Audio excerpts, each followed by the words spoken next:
Would I be the jerk if I opt out of Thanksgiving with my parents because my brother and new wife, who left me out of their wedding, will be there? My brother and I are 8 years apart. I'm older. Since he was about 12, I've lived in another state. We aren't close, but we hang out a few times a year, and it's easy and fun. I recently moved to the same city as him and my parents. I envisioned us getting closer, but it never really happened. He's the king of, I'll call you tomorrow, with zero follow-up. It hurts my feelings, but I've accepted it and take what I can get. He got married this past September. I was told that there was no wedding party because his wife's family is too big for her to make a choice, and she didn't want to leave people out. I was given instructions to get a grey suit and that I'd be given a blue tie for pictures. The day of the wedding, I was hanging out in the men's dressing room and I saw that my brother had a gold tie, and that his best friend has a gold tie, and that his old bandmate has a gold tie. Odd, but I didn't think much of it. The ceremony started and I was sitting in the audience. Lo and behold, the music starts and there's a procession. My brother's 2 gold tie friends walk in and line up on stage left, and his wife's sister and her husband walk in and line up on stage right. The non-existent wedding party. At this point, I have an almost out-of-body experience. The ceremony was a blur. After the ceremony, we took pictures, which means I took one picture with my brother and that was it. I spent the cocktail hour in a stall in the bathroom, embarrassed and hurt. I made it through dinner okay, and instead of cake, my brother had made a ton of his specialty cookies for dessert. I'm allergic to the recipe as is, but with a simple tweak, I can have them. But he didn't make any for me, or even warn me this was happening so I could bring my own desserts. Anyways, I left the second the dancing started. And a week later, I sent the newlyweds a letter saying basically, I thought things would improve once I moved here, but this wedding has shown me that we don't have a relationship outside holidays at mum and dad's house, so let's just keep it real. And I'll see you there. Being disappointed all the time isn't healthy for either of us. The problem is that Thanksgiving is upon us, and not only will they be at my parents' house, but they're bringing a couple of friends with them, so I'll be really outnumbered and uncomfortable. Would I be the jerk if I opt out for this 1 year, stating it's too fresh of a wound for me, and I'll see you all at Christmas? Okay, interesting post to start today's episode. It's one of those where I kind of think that everyone could have done a little bit better. On the one hand, there was no need for your brother to lie. Like, that is just not the done thing. Just be open and admit that you two don't have a close enough relationship,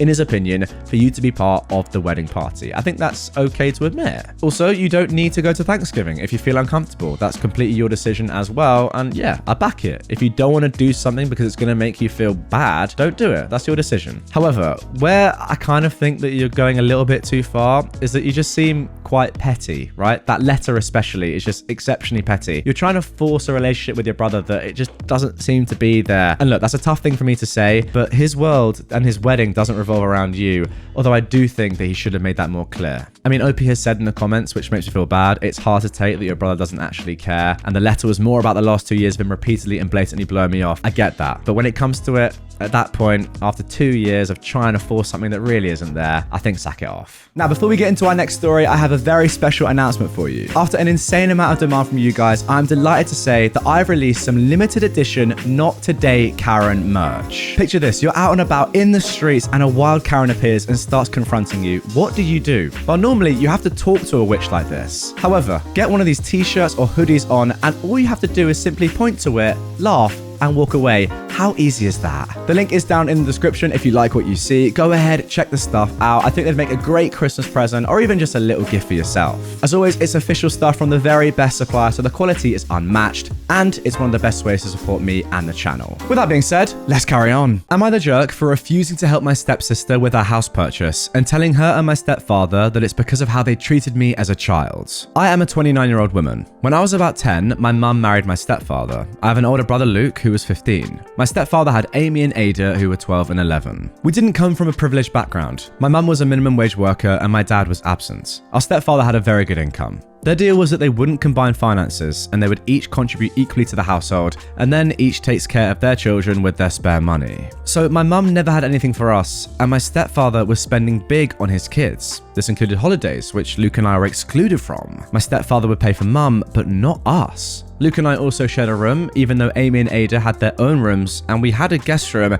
because stepfather insisted that he was paying more towards the house, so my mum's share would only get her one room for the kids. Luke and I were constantly teased for this situation by the three of them as we grew up. My mum always said that we should be thankful because if it wasn't for our stepfather, we would not be living in a nice home in a good neighborhood. Anyway, Luke and I became determined to be able to take care of ourselves so that we wouldn't need to take nonsense from anyone. We've both done quite well with our careers and finances, and we are in a very good place. Since turning 18 and moving out, my relationship with the three of them has been very limited. I wouldn't call us friends, but we can exist peacefully if we're in the same place. I visited my mum recently, and my stepfather mentioned that Amy wants to buy a house now that she's pregnant. He asked me if I'm able to help out a little with the deposit. The house is $500,000 and she needs a $150,000 deposit. She has $100K so far, 25 of her own, 25 from her mum, and 50 from my stepdad. He was asking if Luke and I can help cover the extra $50K and said he'd pay us back as part of the inheritance eventually. I said no. He insisted that Luke and I both own our houses outright, and with our incomes, we should be able to help. I said whether I can or not is irrelevant. My answer is no. He reminded me that Luke and I each gave $10K to our cousin for buying a house as a gift. Amy is my sister, and he's offering to pay us back. I said that was our choice then, and this is my choice now. He insisted that we should be willing to help out our family if we're able to.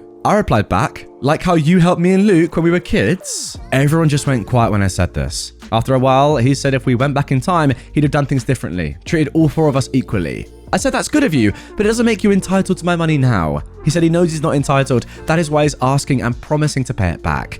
I said the answer is still no, not entitled to a loan either. My mum later told me I could have turned him down without being a jerk or bringing up childhood, which she already feels guilty about. So, am I the jerk? Yeah, I mean, this one is actually ridiculous for so many reasons. First of all, it's your money. You can choose to do what you want with it. It doesn't matter what's happened before. It doesn't matter what might happen in the future. It's your money. Simple as that. Yeah, of course, some people are in better financial situations than others. And if you are in that situation, yes, it's a nice thing to do to help people out. But then, given the circumstances of when you were younger and how your household was so unequal because of this weird bloke, why would you ever, if you had £1 billion, you still give none to them? Are you joking? You've got to think of all those years. And yeah, of course now he's going to say, oh, I would have done things differently. Who cares? You didn't at the time. That's your own fault. No, you're obviously not the jerk. But this man 100% is. Am I the jerk for pretending not to understand a joke so that my stepsister's boyfriend would have to explain it? I am an 18-year-old woman and I live with my dad, his wife Hannah, Hannah's daughter Grace, who is 20, and our younger brother, who is 8. Grace really only comes to stay on the weekends since she's in college. And this time she brought her boyfriend Isaac with her. I am biracial. My dad's white and my mum is black. Honestly, I don't look anything like my dad, so most people don't even think I am mixed. We like to joke that I got his personality instead of his looks.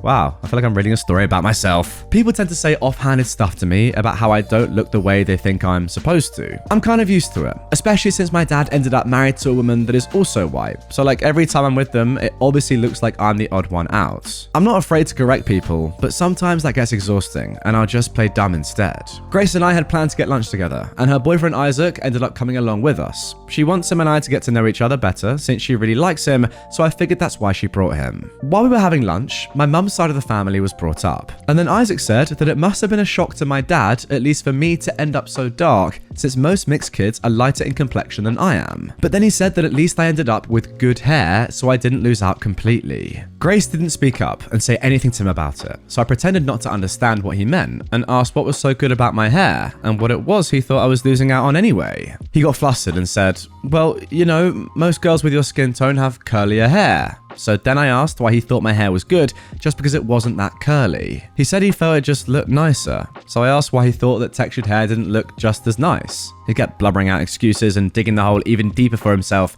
and finally Grace told me to cut it out and leave him alone. I paid for part of my lunch and left after that. I didn't tell my dad or Hannah what happened, but it's obvious enough that Grace is mad at me. My dad asked that she and I solve whatever the problem is because he hates seeing us be so tense around each other. Grace ended up telling me that she was fuming because I made her boyfriend look like a jerk by playing dumb. I told her that I didn't have to make him look like a jerk because he already was one, but she said that I drew the problem out more than necessary and made it worse than it needed to be when I could have just told him that he effed up. I mean, I could have done that, but I don't think it should be my job to. And plus, I feel like it was probably more effective to get him to explain his logic out loud rather than have me tell him he was being a jerk. Grace is insisting that I should have just told him point blank, and because I didn't, she thinks I'm the butthole. Yeah, to be fair, I fully rate it. Like, you're calling someone out on their prejudice and making them explain the situation so they realize that they're being prejudiced. Nothing wrong with that. Good stuff. Simple. I mean, it's pretty clear just rereading the end bit where Isaac is stuttering and stumbling. He knows that he's made a terrible joke, right? He knows that he is, you know, not being very nice to you. Simple as that. And you calling him out has made him realize that. So yeah, education, I reckon, is a good thing. No? Good stuff. Am I the jerk for making a post about my daughter's favorite celebrity being rude to us? My daughter and I were recently on vacation. We spent the day in an area that's known to have a lot of rich and famous people. And towards the end of the day, we saw one of my daughter's favorite celebrities, we'll call her A, walking out of a store. My daughter ran to the store, but when she got near A, she was stopped by A security. They said that A was there with her daughter for her daughter's birthday and wants to focus on her daughter. My daughter was very upset because she's been a fan of A for a very long time, so she tried again for a picture but was turned away. My daughter was crushed, so later that night I made a post talking about my experience with A, how she wouldn't let anyone go near her and her daughter, the fact that her security was rude, and her not being willing to stop for a couple seconds for a picture. I understand it's her daughter's birthday, but a 1-minute interaction with a fan isn't going to ruin her day. And if it does, that girl needs to learn that the world doesn't revolve around her. The post ended up getting a lot of attention, and a lot of people actually said my daughter and I were being entitled for expecting A to interrupt her daughter's birthday for everyone that wants a picture. I wonder why. My husband also saw the post and said he couldn't believe that I would bash her for trying to spend the day with her daughter. I'm not trying to bash her for spending the day with her daughter, but she wouldn't be where she is without her fans, so I think she at least owes it to them to take a picture. So, am I the jerk for making the post about A? Yeah, I completely agree with your husband here. Are you joking? Like, come on, think about it. For you and your daughter, sure, it's just one photo, but what if every person in the world, all of her fans came up to her all the time and then said, yeah, just a quick picture, it would take a minute. Add up all those minutes on her daughter's birthday. You as a mother with your own daughter, at least you should understand that, no? And look, I get it. It's not ideal, especially for your daughter. She's going to be upset. That is tough. And ideally, this wouldn't have happened. But from the celebrity's point of view, you have to admit it makes perfect sense. And making that post and everyone commenting you're entitled, that's probably because you're entitled. Am I the jerk for cheating to get a promotion? I put the cheating in quotes here because I don't think it's cheating, but my colleagues disagree. I'm in my 30s and everyone involved is between 30 and 50 years old. About 6 months ago, our unit VP announced his retirement by the end of the year, so the company went into search mode. We recently found out our manager will be promoted into the VP position, so now his position needs to be filled, which brings us to my current situation. I'm single with no kids, so I have no other responsibilities except to myself. I really want this position because it's a visible position and a great stepping stone to my career, as seen by my manager's promotion, and it will almost double my pay. Once we found out about our manager's promotion, I started to take on extra projects and taking work home. I leave work at my normal hours, then work from home until 9 or 10 p.m, even on the weekends. All of those extra hours have allowed me to take on harder projects that other people turn down and complete more than anyone else. My manager and the VP have noticed and complimented me on my hustle. My colleagues also noticed my increased production. Last week, a work friend asked me how I'm able to do all of those projects in 8 hours, and I told her about my nights and weekends. Word got around, and this week during our weekly conference call, my colleagues told me to cut it out. They accused me of cheating because I'm putting in the amount of hours they can't, so I'm skewing the production numbers. I refused. I don't think it's cheating at all, and I argued they can put in the same amount of hours if they like. Some said they can't because of family time, and others refused to work hours they won't get paid for. We're all on salary. We spent most of the meeting arguing about it. So, am I cheating? Am I the jerk? Alright, the last time I checked, working hard at your job and doing extra hours is not cheating. And just because these people have chosen to live lives in which maybe they can't afford to give more hours to their job, or they just don't want to, both of which, by the way, is completely fair, it doesn't mean that you're doing unfair stuff because you've chosen to do that, if that makes sense. Like, it's your decision.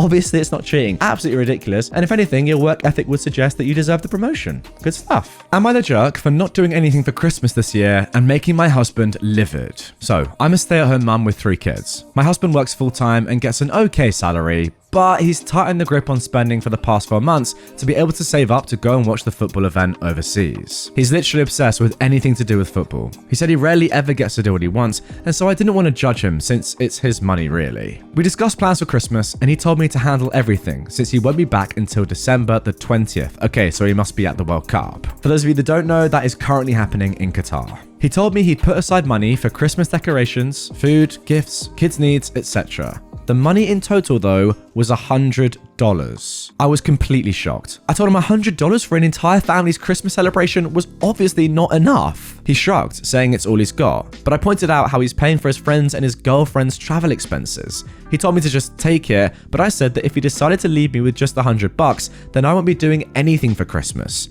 We had lots of arguments and couldn't get this resolved. He's in Qatar now. He left a few days ago. Yesterday, while I was cleaning, I found an envelope with the same $100 and a note from him telling me to make it work. I sent him a message that I've decided that I won't be doing anything for Christmas with this little money, period. He was livid. He just kept sending an angry message after another, calling me spoiled and telling me to stop expecting to live like I was still living in my parents' house and to stop trying to rob the kids of enjoying the holidays like other kids. I haven't replied, but he is livid, saying I'm punishing him for going and trying to guilt him into using his own money. Now, let me tell you, I'm a big fan of football. That is association football, soccer to you Americans out there. The thing is, with the Qatar World Cup, I know firsthand that it is extremely expensive to go out there. It's not just the price of the ticket, the price of the plane, the price of the hotel. It's all of that in a package raised by so much money because Qatar have a total monopoly on it, right? And they're trying to get a lot of money from the event. Trust me, I know. So the fact that he's given you just $100 when he's out there for the entire duration of the World Cup,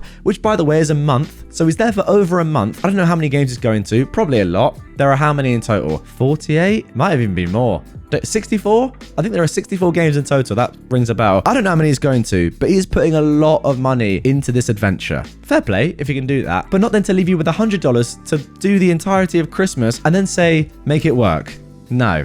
That is crazy. Obviously, you're not the jerk here, OP, but your husband clearly is. Am I the jerk for calling my wife unreasonable for backing out of spending Christmas with my family after my mother rejected her cookie sample?